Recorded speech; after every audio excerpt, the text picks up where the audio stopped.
Welcome to the Nonprofit Report, your update on nonprofit organizations, issues, and leaders. I'm your host, Mark Oppenheim. Today, we're chatting with the leadership from the Center for Better Aging in Chicago. I'm so delighted to introduce Estrellitta Harmon, who is the Executive Director, and Tracy Thomas, Director of Population Health and Care Innovation. Thank you so much for being here.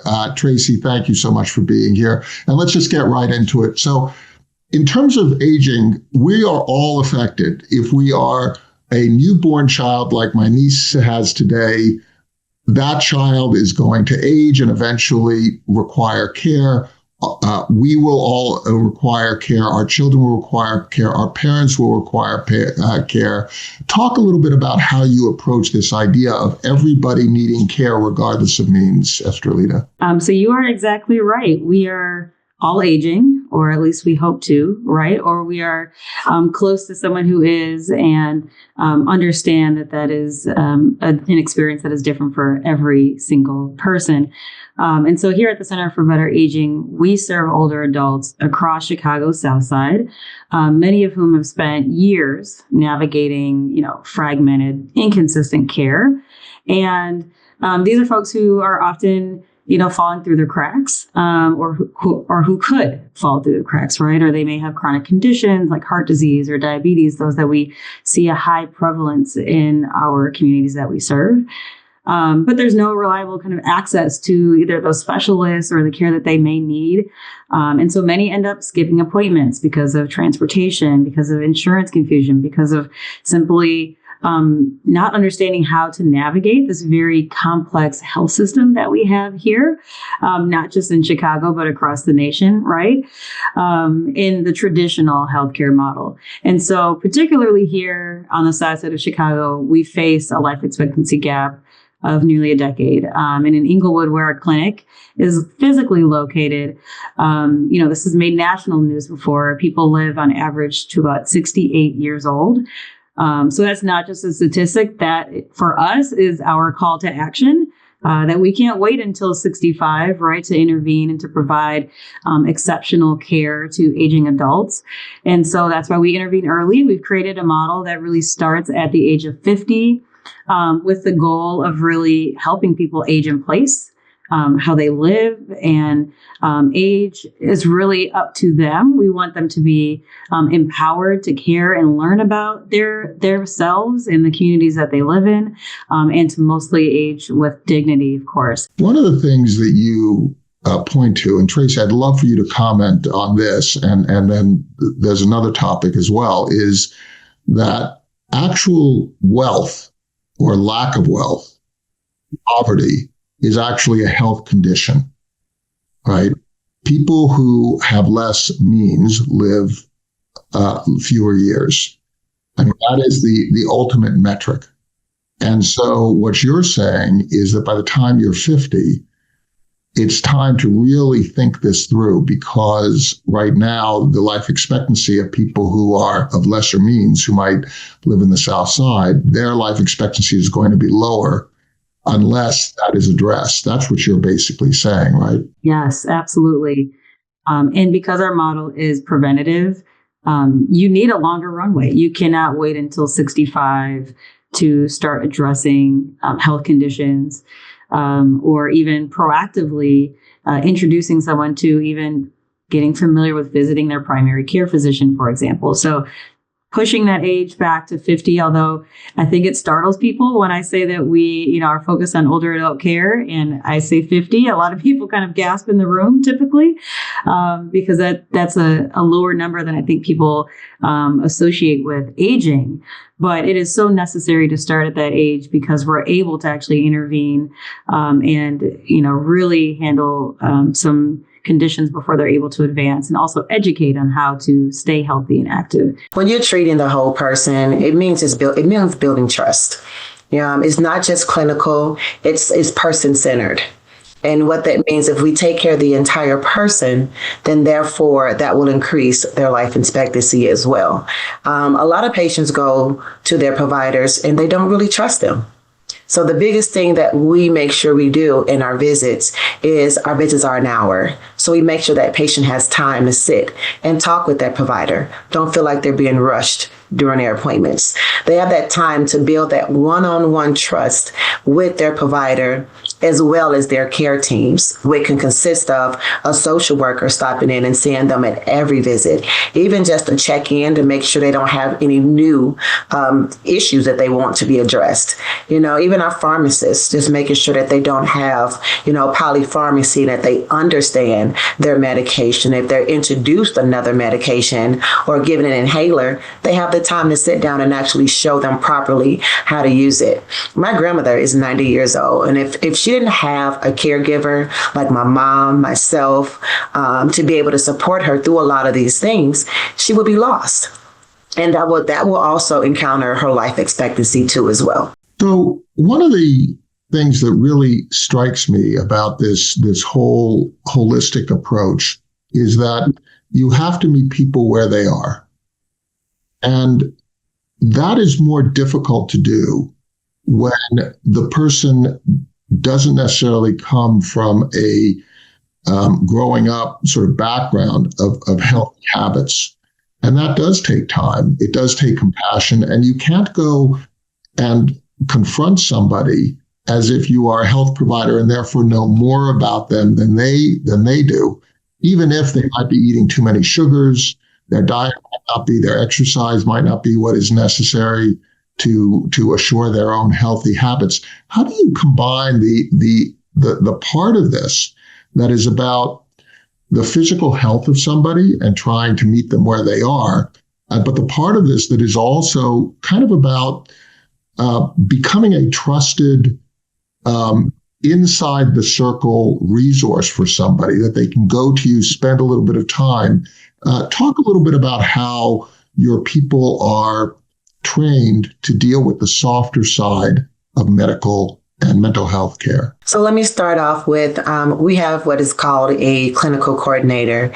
And this person alone, everyone that we hire in our roles have to have had experience dealing with the older population, even down to our front desk coordinator who does our confirmation calls for our patients. Knowing how to have that empathy for our patients and understand that they can actually, state that they're coming to an appointment and approve the confirmation and then still don't show up.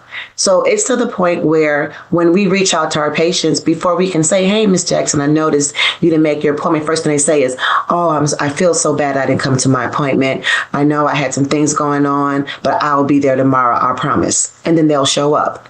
So the thing is, our providers make sure that we have geriatricians that actually focus on the aging adult.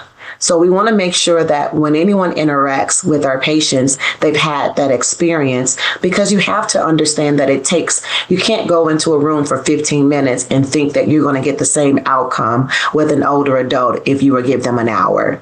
Sometimes just getting them into the room can take that time, and getting them to just open up and have that conversation with you can take that time. But over time, our patients open up to us. They're able to go in and explain what's going on in their life at home. Even with our social worker, they open up to the social worker to let them know that they have lack of food or insecurities with homes and things like that. So we try to refer, and then we call back. We want to make sure that we just don't set it and forget it. We want to make sure that we call that patient and just double check with them. Hey, I know we gave you that referral, wanted to know how everything is going. I'll give you an example. One of our providers came in and sat down with our patient and started talking to them. And the patient was like, oh, okay, I'm done. The provider said, no, we're not done yet. I've even done my assessment on you. And they was like, an assessment? She was like, yeah, I have to check you from head to toe. And they were like, oh, you two. And I come in and sit down. I just get my my prescription, and then I'm gone. And if I tell you I have no concerns, then that's it. She goes, no, every time you come in here, you are my concern. I'm going to make sure that we take care of you from whole person, from head to toe. And even when I leave, someone else is going to come in and peek their head in. So what's happened is they'll tell someone else that tells someone else. And before you know it, we have a whole family coming to see us in our space. And by paying attention, you can catch those. Somebody might have early onset diabetes that is not really caught by a routine business and visit until you take the blood test, until you do the other tests to establish that. And what you're basically doing is affecting somebody's life expectancy, and you're doing it right in the moment. Right in that moment. And we do point of care testing. So we do A1Cs right there in the clinic space. So less than 5 minutes, they'll know their A1C. And, that's something that you can't, mess with. Your A1C is going to be your A1C because it's going to give us a blood reading for the last 3 months. So it allows us to be able to see if they are taking their insulin like they're supposed to, and if they need that education. And if they do, they're also visited by a dietitian that comes in and takes time out and sees that member too as well, and go over their medications too, and make sure we find out, well, what's keeping you from not using your insulin?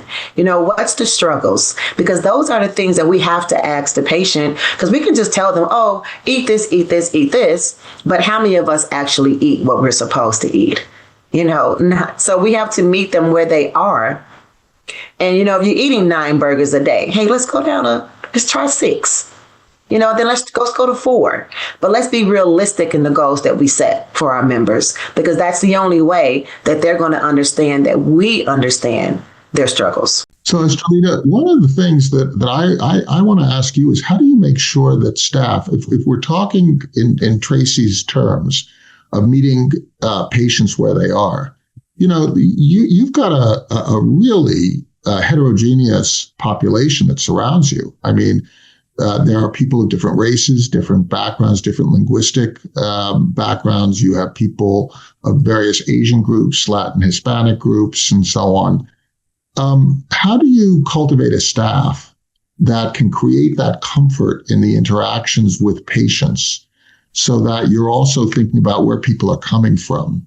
Yeah, I think, Tracy touched on it well, but one of the things that we do exceptionally well at the Center for Better Aging, I will say, is that we do treat non-medical needs as real health needs.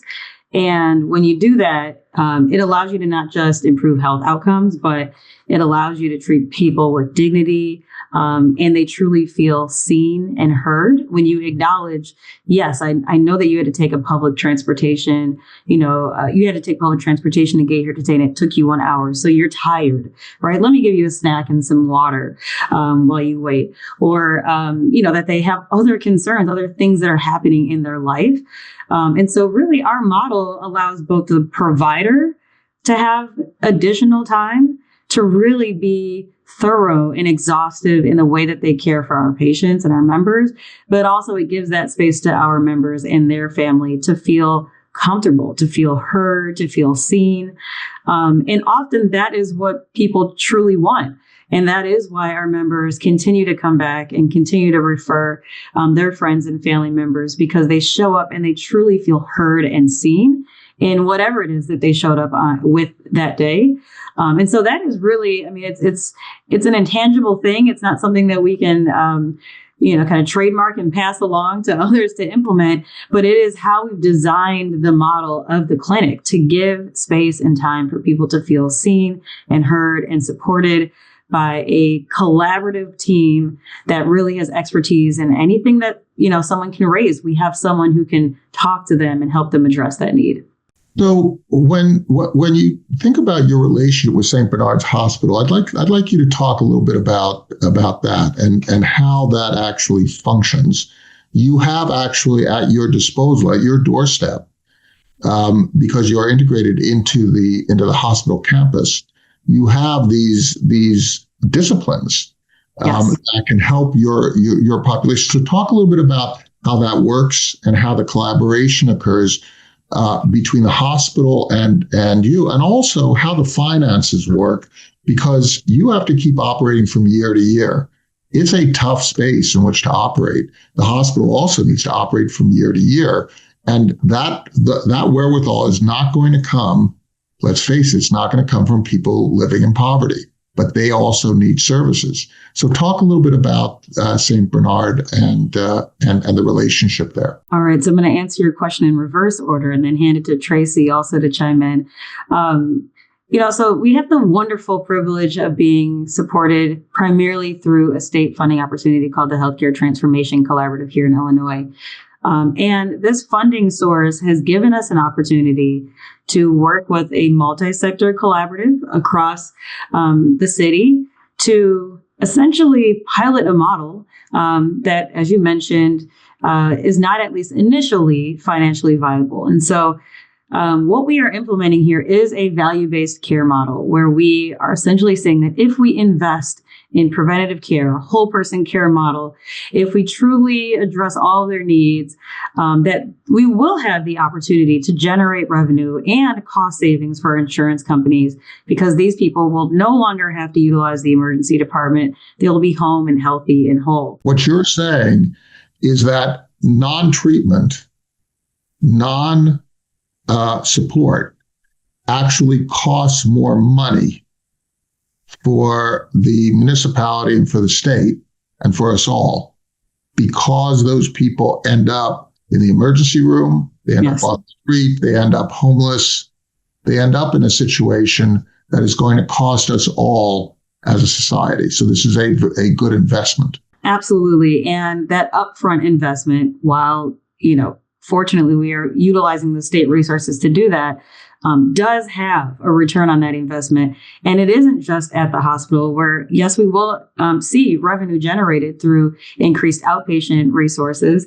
But as a community, as a whole, we will see more vital, life expectancy numbers. We will see decrease in health conditions that really do weigh on our entire network of hospitals. Better Chicago, right? A better Chicago, better South Side, a more livable place. More vibrant communities with older adults who are active, working, engaged, and healthy.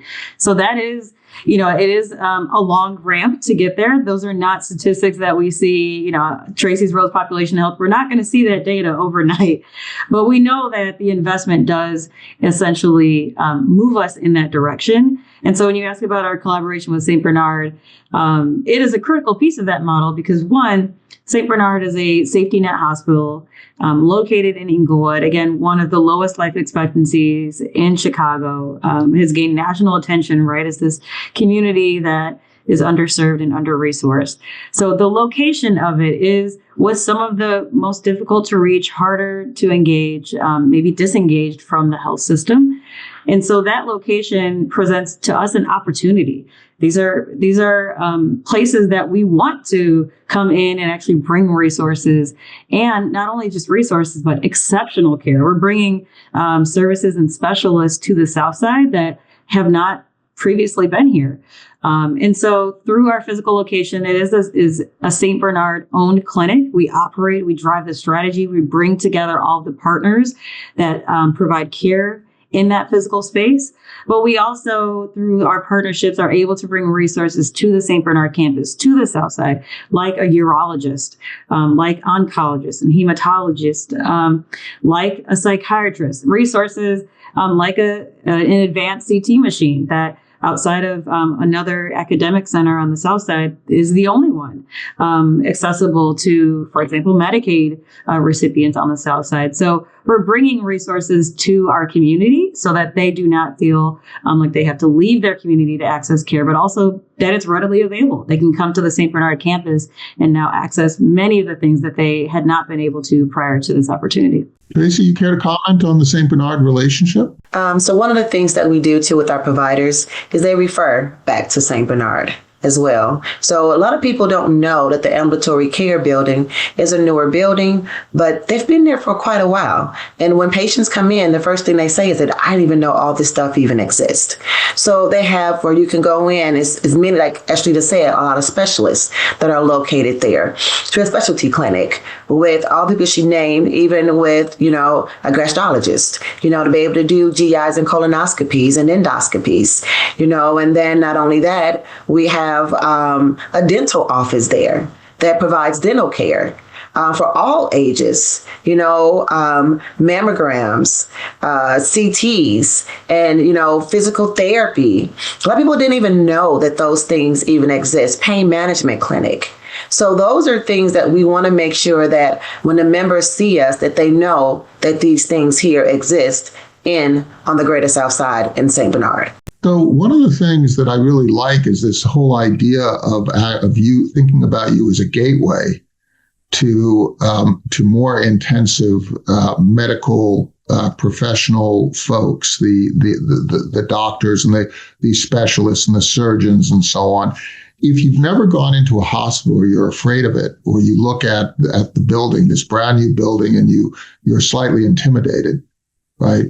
What you can do is you can get an entree, have somebody to help you see that you might have other needs, and then to create a referral, and all of a sudden it becomes much easier. I know so many hospitals that are within places where there's a lot of poor health, but there's a whole segment of the population who never goes inside. And that's tragic. And that's what you're talking about, healing, right, Tracy?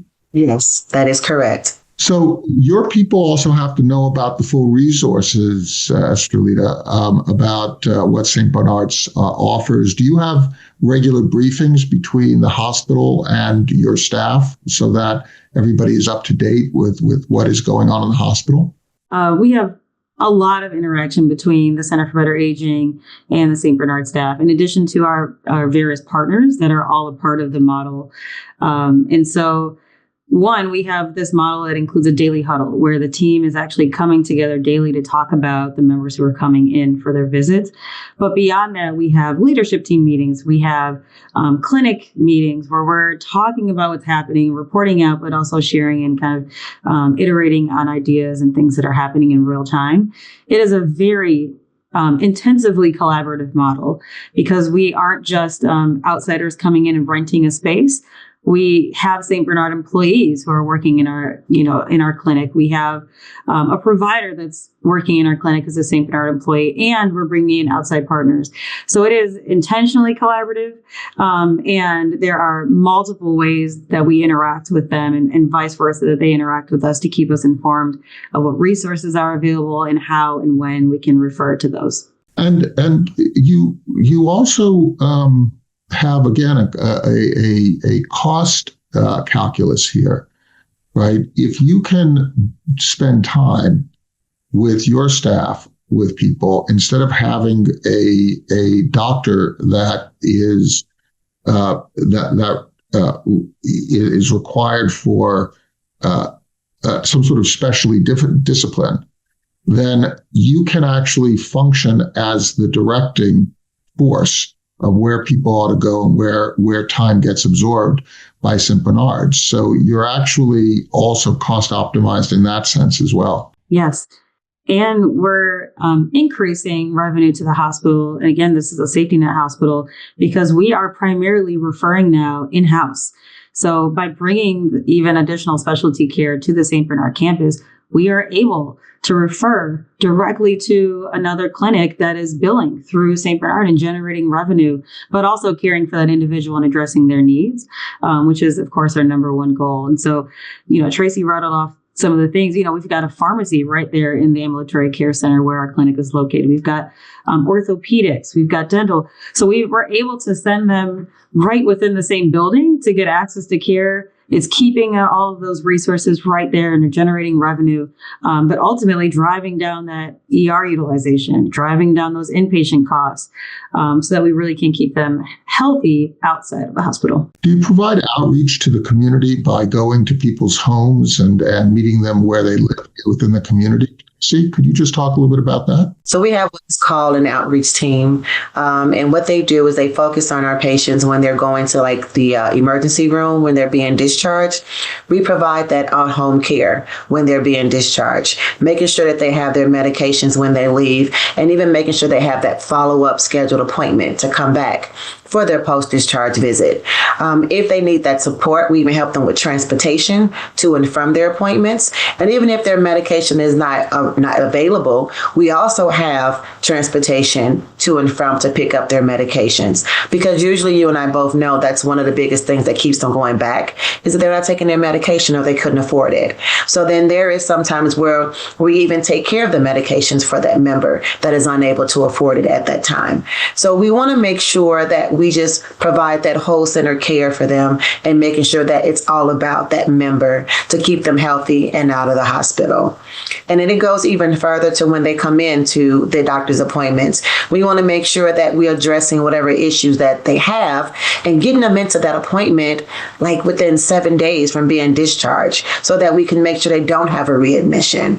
We really focus to get them in as soon as possible so that they don't end up going back and having another readmission into the hospital. So when they come in for their appointments, the provider makes sure that they have everything that they need, visited by that social worker, and making sure they have that follow-up appointment. One of the things that we're standing up, so she mentioned, post-discharge, we do what's called a welcome home visit, but we're also standing up now home safety checks. So that person may have had an appointment scheduled, they didn't show. We can send someone out, not only just to kind of lay eyes on them, right, to make sure that they're okay and well, but also to assess their living space, also to assess if they're a fall risk. Do they have a caregiver? Do they need home care? Because we have a partner, right, that we can refer to provide those resources. So we're making sure that people aren't falling through the gaps just because they're not showing up. We're actually going to go follow up, right? Why weren't you able to make that appointment? How can we support you to make sure that you are connected to care and able to get the resources that you need? So I have a final question for you both, since we're coming to the end of our time. If you could have a chunk of resource funds to improve your services over the next years, Tracy, what would it be in your mind? Where should those funds be invested to provide best service? And then Estrellitta, you'll have the final word. But Tracy, where would you put those funds? I would say transportation. I will want to be able to provide transportation, even a specialist office. You can do it to some. It's hard to get them to all, but I think transportation would be the biggest thing for me. Because some patients, they're like the MCOs for transportation and things like that. But sometimes giving them that option to be able to come in, a person-centered van, for their appointments to and from, they're able to ride by themselves, not having to ride with multiple people.